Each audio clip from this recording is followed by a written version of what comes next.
Across time, 9,000 BC to this day, across civilization, from Asia to the Americas, the best architecture over and over and over again is architecture devoted to something spiritual.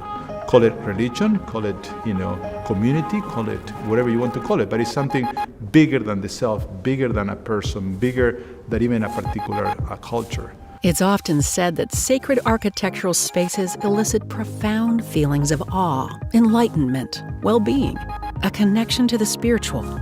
Professor Julio Bermudez is deploying modern technology and comparing both sacred and secular spaces to measure and test the cognitive, physiological, and psychological impacts of built spaces. Once you are trying to understand how architecture works empirically, you can measure things. You first are trying to find some sort of theoretical framework that makes sense.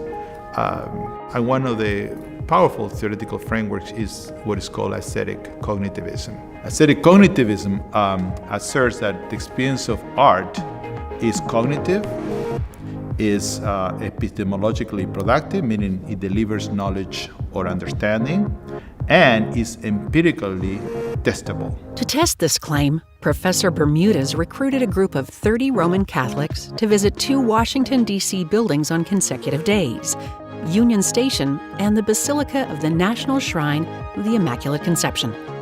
Both are beautiful spaces with ornate vaulted ceilings, liberal use of marble and statuary.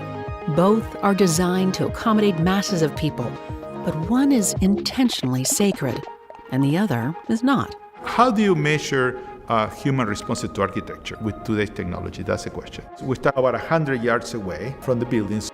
The subjects are told you're visiting the building, you're not going to go to mass or you're not going to go to take a train, but you go to visit the building. The empirical side of it, which is kind of more the medical or physiological part, has two components. One is the brain, which is kind of the most important one, is going to be gauged through ambulatory EEG, electroencephalogram, that measures 20 points of the brain on the electrical activity of the brain.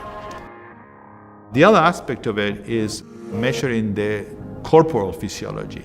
And this is done with a wristband that measures heart rate, blood pressure, heart rate variability, the electric conductivity of the skin, and a couple other things, the speed of movement, and so on.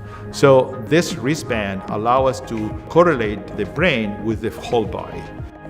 No matter how emotional or how spiritual or how sensual it is fundamentally cognitive. It had to go through, basically your brain at some level. Alongside these physiological measurements, the team will compare the subject's psychological responses to a set of questions asked during the experience. Professor Bermudez's research team is multidisciplinary, including an architect, a neurologist, a cognitive scientist, a theologian, and an electrical engineer. This idea of looking at sacred space and understand how is it possible that something like material, organized matter, could produce a connection with something transcendental. It's important for a very simple reason, is that when you feel like that, you begin to act in the world very differently. You see the other in a different way. We see, what constitutes development in different ways. Right now, we're about 8 billion people on this planet.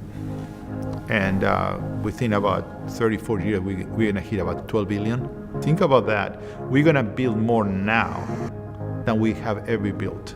We know the built environment profoundly affects our well-being, and not just personally, but also how a society operates. That for millennia, this was just discussed, but never been able to measure it or to test it. The fact that this is happening is just by itself incredible. That whatever we learn is something we're going to know for the first time in human history.